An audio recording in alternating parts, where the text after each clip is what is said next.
Welcome, Cambo News, AI. ភ្លៀងលីលំដោយខ្យល់កន្ត្រាក់ខូចខាតផ្ទះសម្បែងអស់3ខ្នងនៅស្រុកស្វាយជ័យ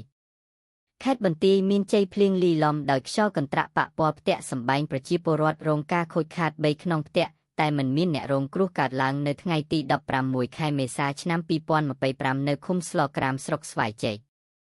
មន្ត្រីរដ្ឋបាលស្រុកស្វាយជ័យបានប្រាប់ថានៅពេលមានភ្លៀងមួយមេធំលីលំដោយខ្យល់កន្ត្រាក់បណ្ដាលប៉ះពាល់ផ្ទះសម្បែងប្រជាពលរដ្ឋរងការខូចខាតចំនួន3ខ្នងផ្ទះបណ្ដាលប៉ាងដំបូលនិងជញ្ជាំងខូចខាតឈើនិងសង្កសីតែសំណាងគ្មានអ្នករងគ្រោះមាន1ខ្នងភូមិកោះនិង1ខ្នងទៀតភូមិតបសៀមមាន1ខ្នងទៀតភូមិខ្លែងពណ៌ត្បូងមន្ត្រីរដ្ឋបាលបានបញ្ជាក់ថាក្រោយខ្យល់កន្ត្រាក់បំផ្លាញផ្ទះសម្បែងប្រជាពលរដ្ឋអស់3ខ្នងផ្ទះបណ្ដាលខូចខាតប៉ាងដំបូលនិងជញ្ជាំងត្រូវបានប៉ាងអាជ្ញាធរភូមិ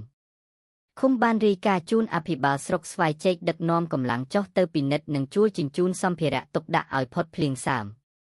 មន្ត្រីបានបញ្ជាក់ថាព្រឹកស្អែកនេះអាជ្ញាធរស្រុកនឹងដឹកនាំកម្លាំងចុះអន្តរាគមន៍ដើម្បីរុះរើនិងជួសជុលផ្ទះដែលរងគ្រោះដោយខ្យល់កន្ត្រាក់ជូនប្រជាពលរដ្ឋឲ្យបានចម្រុកស្នាក់នៅស្រួលបើស្រឡាញ់ចូលចិត្តកុំភ្លេចជួយចុច Like Share និង Subscribe ដើម្បីបានវីដេអូថ្មីទៀតអរគុណចំពោះការចូលទស្សនាវីដេអូនេះ